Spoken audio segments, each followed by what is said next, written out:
ہمارا دوسرا تہوار کون سا ہے؟ بولو بھائی، عید کے بعد کون سا تہوار ہے دوسرا؟ شب برات کہ محرم؟ عید میلاد النبی ہے، عید الاضحیٰ، بقرعید کا تہوار۔ بقرعید کے تہوار پہ آپ قربانی کب کرتے ہیں؟ عید الاضحیٰ کی نماز کے پہلے کرتے ہیں یا بعد میں کرتے ہیں؟ کوئی پہلے کرتا ہو ذرا ہاتھ اٹھائے، کوئی پہلے تو نہیں کرتا نا۔ اللہ کے نبی نے فرمایا من ذبح قبل الصلاۃ، جس نے قربانی عید کی نماز کے پہلے کی، جس نے بعد میں کی، فقط تم نسکہ، اس کو قربانی کا ثواب ملے گا، اور جس نے عید الاضحیٰ کی نماز کے پہلے قربانی کی اس کو گوشت ملے گا، قربانی کا ثواب نہیں ملے گا۔ آپ ڈبل بکرا لے آئے، ڈبل جانور لے آئے، 2 کرتے تھے 4 لے آئے، لیکن اگر آپ نے عید الاضحیٰ کی نماز کے پہلے قربانی کر دی، آپ کی قربانی اللہ کے قبول نہیں ہوگی۔ عبادت کیسی؟ عبادت رسول کی جیسی۔ کبھی آپ نے غور کیا، نماز 5 ٹائم کی ہم پڑھتے ہیں، کوئی اللہ کا بندہ ہے اور 6ٹے ٹائم کی نماز پڑھنے لگے تو ہم کہیں گے بھائی یہ کہاں سے آ گئی؟ وہ کہے گا میں نماز پڑھ رہا ہوں، کون سی غلط بات ہے؟ تو ہم پوچھیں گے تو نماز پڑھ رہا ہے لیکن اس کی دلیل کیا ہے، اس کا ثبوت کیا ہے؟ شریعت کے نام پہ اور دین کے نام پہ جب کوئی آپ کام کریں گے تو یہ پوچھا جائے گا کہ دلیل کہاں ہے، ثبوت کہاں ہے۔ ہاں جب دنیا کا کوئی کام کریں گے، جب آپ دنیا کی کوئی چیز، کوئی نئی ڈش بنا کے کھائیں گے، کوئی نیا کپڑا پہنیں گے، کوئی نیا کاروبار کریں گے، تب یہ سوال پوچھا جائے گا کہ منع کہاں ہے۔ لیکن جب آپ عبادت سمجھ کر کے اور دین سمجھ کر کے اور ثواب سمجھ کر کے کوئی کام کریں گے تب پوچھا جائے گا کہ یہ ثابت کہاں ہے۔ رجب کی 27 تاریخ آتی ہے، بہت سارے علاقوں میں اس تاریخ کو شب معراج منائی جاتی ہے۔ میرے پاس بھی واٹس ایپ پر میسج آیا، مولانا صاحب آج کی رات کیا کوئی خاص عبادت ہے؟ کیا 27 رجب کو کوئی خاص روزہ رکھنا ہے؟ میں نے کہا اللہ کے بندو، 27 رجب کی تاریخ نبی کے معراج کی تاریخ ہے، ایسا سمجھنا بھی بے وقوفی ہے، کیونکہ سیرت نگاروں نے لکھا ہے، علماء نے لکھا ہے، تاریخ لکھنے والوں نے لکھا ہے۔ آپ سیرت کی کوئی بھی معتبر کتاب اٹھائیں، تمام علماء نے لکھا ہے کہ اللہ کے پیارے رسول کو کون سے سال میں معراج ہوئی یہ بھی کنفرم نہیں ہے، کون سے مہینے میں معراج ہوئی یہ بھی کنفرم نہیں ہے، نہ سال کنفرم ہے نہ مہینہ کنفرم ہے، اور آپ نے تاریخ متعین کر لی اور اس کی فضیلت بھی بنا ڈالی۔ ربیع الاول کا مہینہ آتا ہے اور 12 ربیع الاول کی تاریخ کو نبی کی پیدائش کا جشن منایا جاتا ہے۔ لوگ سڑکوں پر بڑے بڑے ڈی جے لے کر کے نکلتے ہیں، جوان جوان لڑکیاں سج سور کر کے نکلتی ہیں، نوجوان لڑکے بھی ٹوپی لگا لگا کر کے نکلتے ہیں، جھوم جھوم کر کے نبی کی نعتیں پڑھتے ہیں، اور یہ سمجھ کر کے یہ کام کیا جاتا ہے کہ ہم نبی سے بہت پیار کرنے والے اور نبی سے بہت محبت کرنے والے ہیں۔ یاد رکھو میرے پیارے ساتھیو، ہم نبی سے جتنا بھی محبت کا دعویٰ کر لے، ہم ابو بکر سے زیادہ تو نبی سے پیار نہیں کرتے، ہم عمر سے زیادہ تو نبی سے پیار نہیں کرتے، عثمان سے زیادہ تو نبی سے محبت نہیں کرتے، ہم علی سے زیادہ تو نبی سے محبت نہیں کر سکتے، ہم صحابہ سے بڑھ کر کے نبی سے پیار نہیں کر سکتے۔ جب صحابہ نے نہ کوئی جلوس نکالا ہے نہ کوئی جشن منایا ہے، ہر سال ربیع الاول آتا رہا، 12 تاریخ آتی رہی، جب صحابہ نے کوئی جشن نہیں منایا، اس کا مطلب کہ یہ جو دین سمجھ کر کے آپ 12 ربیع الاول کو منا رہے ہیں یہ میڈ ان انڈیا ہے، یہ دین میڈ بائی رسول نہیں ہے، میڈ بائی اللہ نہیں ہے، یہ میڈ بائی ہیومن ہے، یہ آپ کے ذریعے بنایا گیا دین ہے، اور جو انسانوں کے ذریعے بنایا گیا دین ہو وہ دین شریعت کے اندر وہ آتھینٹک نہیں ہے، اور شریعت میں اس عمل کو نیک نہیں مانا گیا ہے۔ اسی لیے اللہ فرماتا ہے جس کو اللہ سے ملاقات کرنا ہے فَلْيَعْمَلْ عَمَلًا صَالِحًا، تو وہ جو بھی عمل کرے نیک عمل کرے۔ ایک بات بولوں، اللہ تعالیٰ کے ہاں کوانٹٹی نہیں دیکھی جائے گی، اللہ کیا کوالٹی دیکھی جائے گی۔ کتنا عمل کر کے آئے ہو، اللہ کیا یہ نہیں دیکھا جائے، کیا عمل کر کے آئے ہو، اللہ کیا یہ دیکھا جائے۔ بہت نماز پڑھ کے آئے لیکن سنت کے خلاف پڑھ کے چلے آئے۔ ابھی آپ بنگلہ دیش کا ایک ویڈیو شاید آپ نے دیکھا ہوگا، ایک مولوی صاحب مائک پر بیٹھے اور اللہ اللہ اللہ کر رہے ہیں، پبلک جھوم رہی ہے، اس کو بھی دین سمجھ کے کیا جا رہا ہے، اس کو بھی شریعت سمجھ کر کے کیا جا رہا ہے۔ یاد رکھو میرے پیارے ساتھیوں، آپ کے عمل کی کوانٹٹی اللہ تعالیٰ کیا نہیں دیکھی جائے گی، آپ کے عمل کی کوالٹی دیکھی جائے گی۔ اسی لیے اللہ تعالیٰ قرآن کے 29ویں پارے میں فرماتا ہے الذی خلق الموت والحیات لیبلوکم ایکم احسن عملا۔ اللہ نے موت کو پیدا کیا، اللہ نے زندگی کو پیدا کیا تاکہ اللہ تمہارا امتحان لے کہ کون بہتر عمل کرتا ہے، کون اچھا عمل کرتا ہے۔ اللہ نے یہ نہیں کہ کون زیادہ عمل کرتا ہے، اللہ نے کہا ہم آزمانا چاہتے کہ کون اچھا عمل کرتا ہے۔ تو یہ پہلی کنڈیشن ہے، اللہ کیا کامیاب ہونا ہے تو پہلی کنڈیشن کیا ہے؟ آپ عمل کرو۔ کون سا عمل؟ نیک عمل کرو، عمل صالح کرو، جس کو شریعت نے عمل صالح کہا ہے۔ اور دوسرا کام کیا کرنا ہے؟ وَلَا يُشْرِكْ بِعِبَادَةِ رَبِّهِ أَحَدًا، اور اپنے رب کی عبادت میں کسی کو شریک نہ کرنا، کبھی شرک مت کرنا۔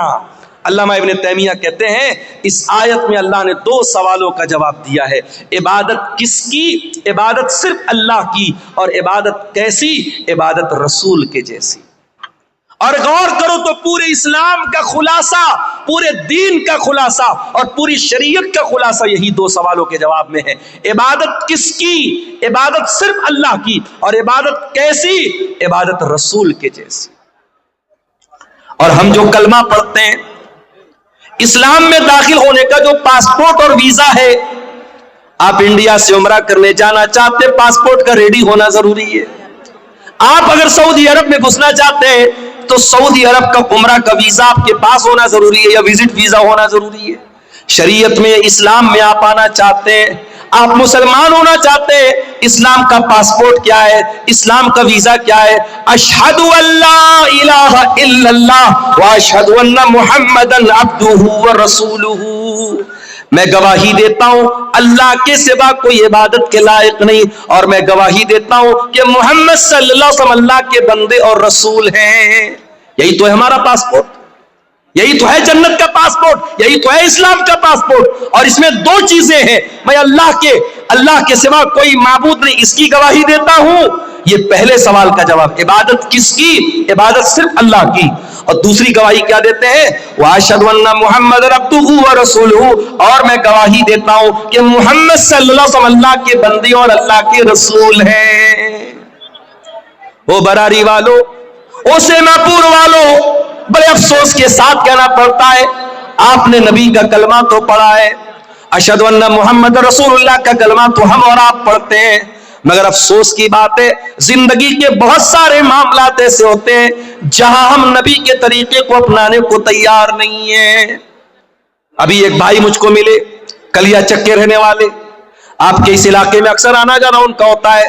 انہوں نے بتایا مولانا ذرا اس پر بھی آپ بولیے گا، آج سیما پور کے اس علاقے میں، اس بستی میں آج بھی لمبا چوڑا جہیز لیا جاتا ہے، تلک لیا جاتا ہے۔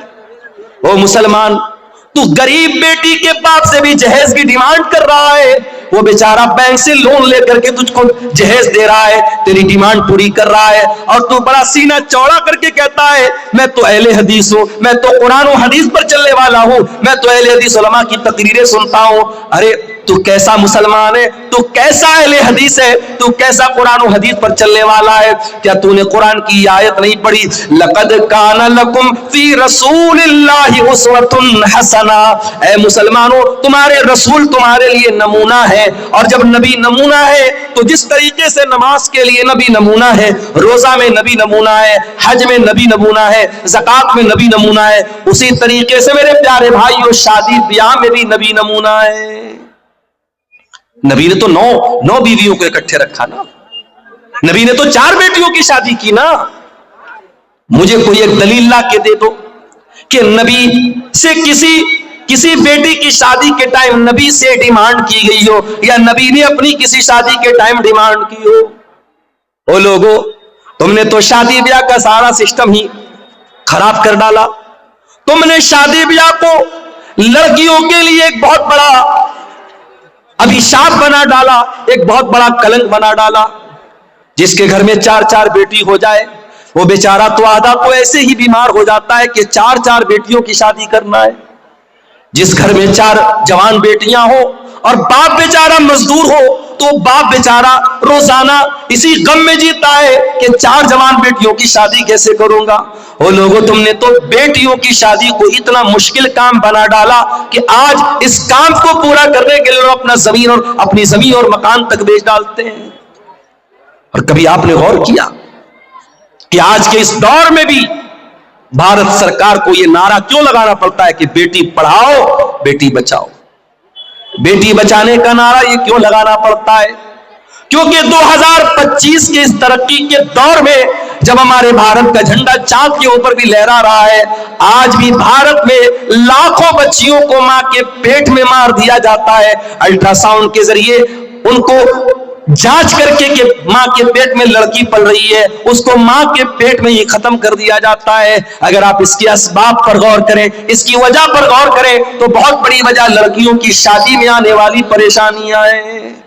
نہیں چاہتے لوگ کہ ہم یہ بوال کیوں پالیں، ہمیں نہیں چاہیے لڑکی، لڑکا ہوگا تو لائے گا اور لڑکی ہوگی تو لے کے جائے گی. یہ سوچ ہے آج سماج کی. میرے پیارے ساتھی، وہ لوگوں، شریعت 2 چیزوں کا نام ہے.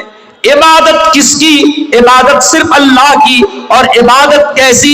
عبادت رسول کے جیسی. اور عبادت رسول کے جیسی جب کرنا ہے تو نکاح اور شادی بیاہ بھی یہ آپ کی زندگی کا ایک بہت اہم حصہ ہے. ہمیں اور آپ کو یہ دیکھنا پڑے گا کہ نبی کے دور میں شادی بیاہ کیسی ہوتی تھی. اور ایک بات بولوں آپ سے، ہمارے نبی نے جو کام کیا ہے وہ کام کرنا بھی عبادت ہے، اور جو ہمارے نبی نے کام نہیں کیا ہے اور کرنے کا تقاضا تھا وہ کام نہ کرنا بھی عبادت ہے. مثال کے طور پہ اللہ کے نبی خانہ کعبہ کا طواف کرتے تھے. خانہ کعبہ کے 4 کونے تھے. ایک کونے کا نام حجر اسود تھا، ایک کونے کا نام رکن یمانی، اور 2 کونے اور تھے جو رکن شامی کہلاتے تھے. اللہ کے پیارے نبی جب خانہ کعبہ کا طواف کرتے تھے تو حجر اسود کا استلام کرتے تھے، اس کو ہاتھ لگاتے تھے، اور اسی طریقے سے رکن یمانی کو ہاتھ لگاتے تھے. 4 کونوں میں سے صرف 2 کونوں کو اللہ کے نبی ہاتھ لگاتے تھے، اور حجر اسود کو اگر موقع ملتا تھا تو چوم لیتے تھے. موقع ملے تو چوم لینا چاہیے. جو لوگ حج کرنے جاتے ہیں، عمرہ کرنے جاتے ہیں، وہ دیکھتے ہوں گے کہ خاص طور سے جو افریقہ والے، سوڈان والے موٹے موٹے ہوتے ہیں نا، یہ کسی اور کو آگے آنے ہی نہیں دیتے. اب انڈیا اور پاکستان کے دبلے پتلے لوگ تو پہلے ان موٹے لوگوں کو دیکھ کے کنارے سے بھائی ہٹ جاؤ ہٹ جاؤ. وہ سب تو ایسا دائیں بائیں کیونی لگا کہ آپ کو ایسا ماریں گے کہ آپ بے ہوش ہو جائیں گے. تو وہاں پر بھی دھکی دھکا ہو رہی ہے. یاد رکھو میرے پیارے ساتھیوں، حجر اسود کو چومنا یہ سنت ہے، ضروری نہیں ہے. اگر کوئی حج کر لے، عمرہ کر لے، اگر ایک بار بھی اس کو حجر اسود کو چومنے کے یا چھونے کا موقع نہ ملے، اس کے حج اور عمرہ کے ثواب میں کوئی کمی آنے والی نہیں. ایک صاحب عمرہ کر کے آئے اپنی اہلیہ کے ساتھ، تو کہنے لگے کہ مولانا میری بیوی کو بڑی شکایت ہے. میں نے کہا کیا شکایت ہے؟ بولے وہ کہنے لگی کہ وہ خانہ کعبہ پہ ہم دونوں کا سپنا تھا میاں بیوی کا کہ اپنا ہاتھ رکھ کے ہم سیلفی لیتے. اللہ! اب خانہ کعبہ کے پاس بھی یہ نوٹنکی ہو رہی ہے، وہاں پر بھی میاں بیوی دونوں اپنا ہاتھ رکھ کے فوٹو لے رہے ہیں، اور پھر اس کو ڈی پی بنایا جاتا ہے کہ یہ ہم نے یہ کام، بہت بڑا کام کر دیا. اگر یہ بہت بڑا کام تھا، میاں بیوی کا اپنا ہاتھ خانہ کعبہ کے خلاف پہ رکھنا بہت بڑا کام تھا. میرے نبی نے بھی تو حج کیا تھا، میرے نبی نے بھی تو عمرہ کیا تھا. آپ نے کیوں نہیں اپنی بیویوں کے ساتھ خانہ کعبہ کے خلاف پر ہاتھ رکھا؟ آج افسوس کی بات ہے کہ اس طریقے کی نوٹنکی کے لیے اور اس طریقے کی چوچلے بازی کے لیے لوگ دھکے کھاتے ہیں. عورتوں کی بے حرمتی ہوتی ہے، مردوں سے دھکے کھا کر کے عورتیں وہاں تک جاتی ہیں. کوئی ضرورت نہیں ہے میرے پیارے ساتھیوں. نبی نے جو کام کیا ہے وہ کرنا سنت ہے، اور نبی نے جو کام نہیں کیا ہے وہ نہ کرنا سنت ہے. نبی نے شادی کی ہے، شادی کرنا بھی سنت ہے. اگر آپ شادی کرنے کے قابل ہیں اور شادی نہیں کر رہے ہیں تو یہ بھی غلط بات ہے. ہوگا کسی اور مذہب میں یہ سسٹم، شادی مت کرو، دنیا چھوڑ دو، زندگی بھر ننگے رہو. اسلام میں ایسا کوئی کانسیپٹ نہیں ہے. اللہ کے نبی کے ایک صحابی تھے، ان کا نام تھا عثمان بن مظعون رضی اللہ تعالیٰ عنہ. انہوں نے طے کر لیا کہ میں شادی نہیں کروں گا. انہوں نے یہاں تک طے کر لیا کہ وہ اپنے آپ کو شادی کے قابل ہی نہیں رکھیں گے. وہ اپنے آپ کو خسی کرا لیں گے, اپنے خوشیوں کو نکلوا ڈالیں گے, اپنے آپ کو شادی کے قابل ہی نہیں چھوڑیں گے. انہوں نے ایسا بھی ارادہ کر لیا. اللہ کے پیارے نبی کو پتا چلا, آپ نے بلوایا, آپ نے فرمایا یا عثمان, اے عثمان, اتبتغی رہبانیتا, کیا تم رہبانیت اختیار کرنا چاہتے ہو؟ کیا تم وہ مذہب اختیار کرنا چاہتے ہو جو اللہ کو پسند نہیں, جو رسول کو پسند نہیں؟ اے عثمان, کان کھول کر کے سن لو, میں اللہ کا رسول ہوں, میں نماز بھی پڑھتا ہوں, اور میں رات کو آرام بھی کرتا ہوں, میں روزہ بھی رکھتا ہوں, اور میں کبھی کبھی گیپنگ بھی دیتا ہوں, میں کنٹینیو روزہ نہیں رکھتا ہوں, یعنی نفل روزہ, اور میں نے نکاح بھی کیا ہے, میں نے شادی بھی کی ہے, اور یہی میرا طریقہ ہے, اور جو میرے طریقے سے ہٹ جائے اس کا مجھ سے کوئی تعلق نہیں ہے. شادی کرنا یہ میرے نبی کی سنت ہے, بیوی بچوں کو چھوڑ کر دنیا گھومنا یہ میرے نبی نے نہیں سکھایا ہے. آپ دنیا کا حق ادا کر ہی نہیں سکتے جب تک آپ اپنی بیوی کا حق ادا نہ کریں, اپنے بچوں کا حق ادا نہ کریں. اس لیے میرے پیارے ساتھیوں, یہ دو اصول یاد رکھنا. عبادت کس کی؟ عبادت صرف اللہ کی, اور عبادت کیسی؟ عبادت رسول کے جیسی. اور آج جو پوری دنیا میں ہم جوتے کھا رہے, ذلیل ہو رہے, خار ہو رہے, معاف کرنا, ہم انہی دونوں اصولوں سے ہٹے ہیں. یا تو عبادت میں اللہ کے علاوہ کسی کو شریک کیا ہے, یا اطاعت میں رسول کے ساتھ کسی کو شریک کیا ہے. آج آپ دیکھ لیں, مسلمان ہندوستان میں پہچانا جاتا ہے اجمیر شریف سے. اجمیر شریف سے اس کی پہچان ہوتی ہے کہ خواجہ صاحب کی درگاہ پر چادر چڑھائی جا رہی ہے, پرائم منسٹر کی طرف سے اور راشٹرپتی کی طرف سے چادر چڑھائی جا رہی ہے, اور مسلمان بیچارہ بڑا خوش ہوتا ہے ہماری مزار پہ پرائم منسٹر کی طرف سے چادر آ رہی ہے. میں کہتا ہوں میرے پیارے بھائیو, یہ مزاروں پر چادریں چڑھانا یہ کون سے اسلام کا طریقہ ہے؟ ارے تیری قوم کے کتنے لوگ ننگے سو رہے ہیں, کتنے تیرے قوم کی بچیوں کے تن پر آج ڈھانپنے کو کپڑا نہیں ہے, اور تو اللہ کے ولیوں کے انتقال کے بعد ان کی قبروں پر چادر چڑھا رہا ہے. اور آپ جا کے پتہ لگا لیجئے گا, درگاہوں پہ چڑھنے والی یہ چادریں یہ روٹیٹ ہوتی رہتی ہیں. جو چادر آپ چڑھاتے ہیں وہی چادر مارکیٹ میں بکتی ہے اور دوبارہ پھر چڑھائی جاتی ہے, روٹیشن چلتا رہتا ہے. یہ ایک دھندا بن چکا ہے. اسلام میں نہ تو کوئی پکی قبر کی اجازت ہے, اور نہ کسی قبر کے اوپر چادر چڑھانے کی اجازت ہے. اسلام قبر پرستی کا مذہب نہیں ہے. ہمارے پیارے نبی نے اپنے انتقال کے پہلے اپنی امت کو خبردار کیا تھا, لعن اللہ الیہود والنصارى اتخذوا قبور انبیائہم مساجد. اللہ کی لعنت ہو یہودیوں کے اوپر اور عیسائیوں کے اوپر, انہوں نے اپنے نبیوں کی قبروں کو سجدہ کرنے کی جگہ بنا لیا. قبروں کو سجدہ گاہ بنا لینا یہ لعنتی لوگوں کا طریقہ ہے, یہ یہود و نصارہ کا طریقہ ہے. میرے پیارے ساتھی, آج مسلمان قبر پرستی سے پہچانا جاتا ہے. آج مسلمانوں کے بچوں کے ہاتھ میں اور گلے میں تعویذ, یہ پہچان ہے کہ وہ مسلمان کا بیٹا ہے. ارے تیرے نبی نے تو کبھی تعویذ نہیں پہنا, تیرے نبی نے حسن و حسین کو دعائیں پڑھ کے دم کیا, کبھی حسن و حسین کے گلے میں تعویذ نہ ڈالا, کبھی صحابہ نے اپنے بچوں کے گلے میں تعویذ نہ ڈالا. تجھے شارٹ کٹ چاہیے, تو نے اسلام کا شارٹ کٹ بنا ڈالا. تو نے نظر بد سے بچنے کے لیے اور جادو سے بچنے کے لیے اپنے بچوں کے گلے میں تعویذ ڈال دیا, اور تو نے قرآن, لوگ کہتے ہیں مولانا صاحب تعویذ کے اندر قرآن لکھا رہتا ہے, کبھی جاگ کے دیکھ لینا, یہ تعویذ کو میں نے کھول کے دیکھا ہے, کوئی قرآن نہیں لکھا رہتا ہے. تعویذ کے اندر قرآن نہیں, شرکیہ چیزیں لکھی رہتی ہیں. یا جبریل یا میکائیل یا اسرافیل, فرشتوں کو پکارا جاتا ہے, فرشتوں کو اللہ کے سوا پکارا جاتا ہے. اور اگر 2 منٹ کے لیے مان بھی لیا جائے کہ تعویذ کے اندر قرآن لکھا ہے, تو قرآن تعویذ میں آپ پہنے ہوئے ہیں, اسی حالت میں بیوی سے ملاقات کر رہے ہیں, اسی حالت میں لیٹرین میں جا رہے ہیں, اسی حالت میں باتھ روم میں جا رہے ہیں, کیا یہ قرآن کی بے حرمتی نہیں ہے؟ کیا یہ قرآن کا اپمان نہیں ہے؟ میرے پیارے ساتھی, ہر اس عمل سے بچو جو اللہ کی توحید سے ٹکرانے والا. یاد رکھو میرے بھائیوں, اگر توحید گڑبڑ ہے اللہ کے ہم کبھی کامیاب نہیں ہو سکتے.